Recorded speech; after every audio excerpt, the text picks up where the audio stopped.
Well, again, today we're going to show you one of my favorite deals I've ever done and how you can use creative financing to take advantage of a really unique opportunity. So, back in 2013 or 14, I can't remember, I was approached by an attorney who was representing a seller who was losing his house to a power of sale. And so what I found out is that, well, this particular lender was charging the seller an absorbent amount of fees daily, hundreds and hundreds of dollars in late fees and interest fees. So the seller was underwater and essentially was in quicksand and couldn't get out.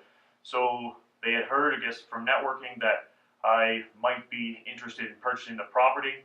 So I met with a lawyer, and this is what I found out.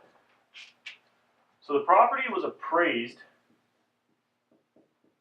at $125,000.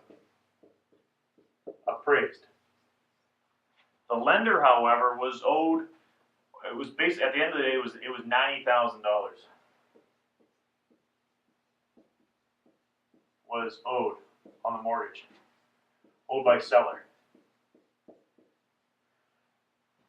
So what I was able to do was I had an agreement with the lender to sell me the property for $90,000. Now, in a normal power sale, the lender is obligated by law to sell or attempt to sell the property at market value, which in this case was $125,000. That is the law now with the power sale. Foreclosure is a bit different, but power sale requires the lender's efforts to sell at market value. But what I did was I spoke to the lender, everybody involved, the lender's lawyer, the seller, and the seller's lawyer. And what everybody agreed, because the seller was losing so much fees and interest every day from the seller, the seller actually agreed to allow the sale of $90,000 to take place instead of trying to attempt to sell at $125,000. The bank was completely happy because $90,000 was all they wanted. So this is what I did. I went to the same bank and I said, okay, I want you to give me financing based on the appraised value, not the purchase price, because normally what happens is a bank will mortgage a property or give you financing for property for the appraised value or the purchase price, whatever is lower. So in normal circumstances, the bank would only give me money based on this. But because of this unique scenario and negotiations, they actually agreed to finance the appraised value, not the $90,000. So this is what happened. The math is really cool here. So they agreed to give me 75% LTV, loan to value, of the 125, which is $93,750.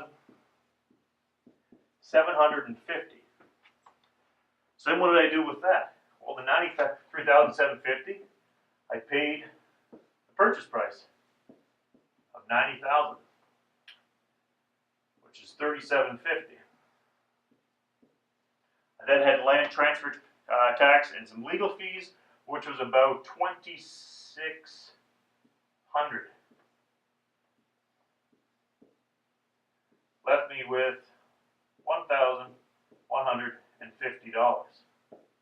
So, what was cool about this was not only did I walk away from the lawyers with keys to a brand new property and a check for $1,150, but I also just made, in equity, $31,250. How does that work? Well, it's the $125,000 property I just acquired, and now I only owe $93,750. I just made, on this deal alone, that's $32,400 right out of the gate. I spent no money was required out of my pocket. And the bonus of this was the property actually cash flowed. Well, the rent was about, I think it was $10.93, and my expenses were about $8.70. So I had $223 a month positive cash flow. So this is kind of a no-brainer of a deal. I was approached to basically put this deal together. I made $32,000 in one day, not to mention $223 positive cash flow. So again, it's a unique deal, but it's a type of deal where once you reckon, if you have an opportunity that lands on your lap, try hard to put a deal together because they don't come very often. Thanks very much.